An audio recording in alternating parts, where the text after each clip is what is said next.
प्रथम पूज्य विघ्नहर्ता गणपति जी को समर्पित माघ महीने के कृष्ण पक्ष की चतुर्थी तिथि कहलाती है माघी चतुर्थी, संकष्टी चतुर्थी, वक्रतुंडी चतुर्थी, सकट चौथ, माघ चौथ, तिलकुट चौथ या फिर इसे कहते हैं बहुला चौथ भी। इस चतुर्थी का व्रत संतान प्राप्ति की कामना, संतान की कुशलता और दीर्घायु की कामना के लिए किया जाता है। जीवन में आया हुआ बड़े से बड़ा संकट हरा चतुर्थी पर भगवान गणपति की पूजा से कट जाता है। संकट काटने वाली ये चतुर्थी अपयश और कार्यों में आ रही बाधा दूर करती है।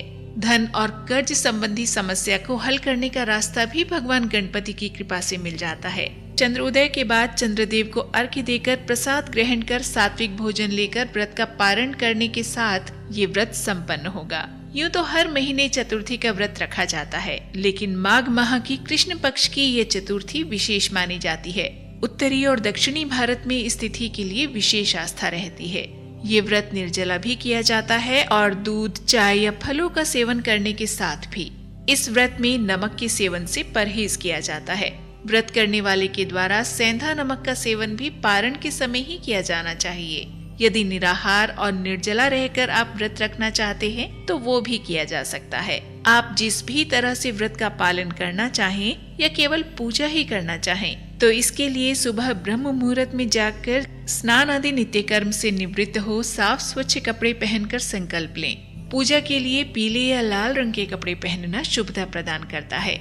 सूर्यदेव को अर्घ्य देने के बाद हाथ में फूल और तिल लेकर व्रत या पूजन का संकल्प लें और संकल्प के बाद फूल और तिल भगवान गणपति के पास ही एक कटोरी में रख दें। इस दिन भगवान गणपति के साथ सकटा माता की पूजा और कथा सुनने का भी विधान होता है।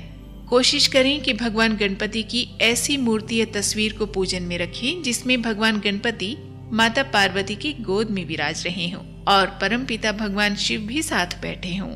ये संभव न हो पाए तो भगवान शिव और माँ भवानी की मूर्ति या तस्वीर अलग से भी पूजन में रखी जा सकती है। इस तरह शिव परिवार का पूजन करना चाहिए।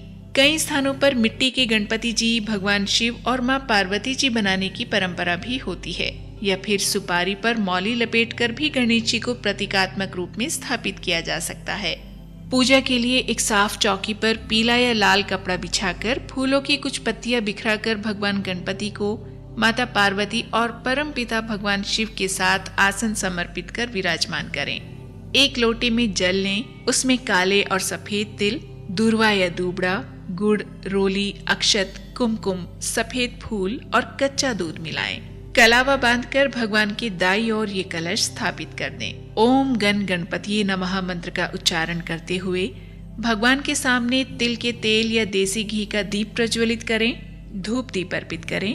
भगवान को चंदन रोली का तिलक लगाएं। फूल चढ़ाएं। दूर्वा या दूबड़ा भी भगवान गणपति को अर्पित करें। फल चढ़ाएं। तिल और गुड़ का भोग अर्पित करें। शाम को सूरज ढलने से पहले भगवान गणपति की पूजा कर ली जाती है और सकट माता की पूजा के साथ साथ सकट चतुर्थी की कथा भी सुनी जाती है। सकटा माता को सुहाग की सामग्री भी अर्पित की जाती है, जो बाद में घर की किसी बड़ी महिला को या फिर ब्राह्मण को दे दी जाती है।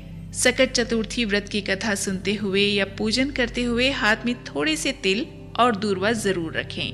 कथा और पूजन समाप्त होने के बाद तिल और दूर्वा भगवान के चरणों में रखी उसी कटोरी में रख दें जिसमें संकल्प लेने के समय हाथ में लिए फूल और तिल रखे गए थे, और अगले दिन ये सब पौधों में या पंछियों के लिए छत पर रखा जा सकता है। जो माएं ये व्रत अपने बच्चों के लिए रखती हैं, वो कथा सुनते समय बच्चों को साथ बैठाएं और उनसे भी पूजन कराकर गणपति जी को तिलकुट का भोग लगवाएं तो ये भी उत्तम रहता है। रात को चंद्रोदय के समय भगवान गणपति के पास स्थापित उसी कलश के जल से चंद्रदेव को अर्घ्य देकर जब उपवास का पारण किया जाता है तो सबसे पहले तिल और गुड़ के लड्डू प्रसाद में लेने के बाद ही सेंधा नमक युक्त सात्विक भोजन लेकर व्रत का पारण कर व्रत संपन्न होता है। सकट चौथ पर तिल और गुड़ के लड्डू का भोग में और दान के लिए विशेष महत्व माना जाता है।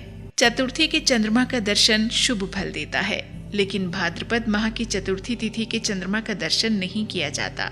माघ मास की इस चतुर्थी पर चंद्रदेव का दर्शन करें। इस चतुर्थी पर किया गया दान भी कई गुना फल देता है। संकष्टी चतुर्थी पर आप सबकी सभी मनोकामनाएं पूर्ण हो, इसी शुभकामना के साथ ओम गण गणपति नमः।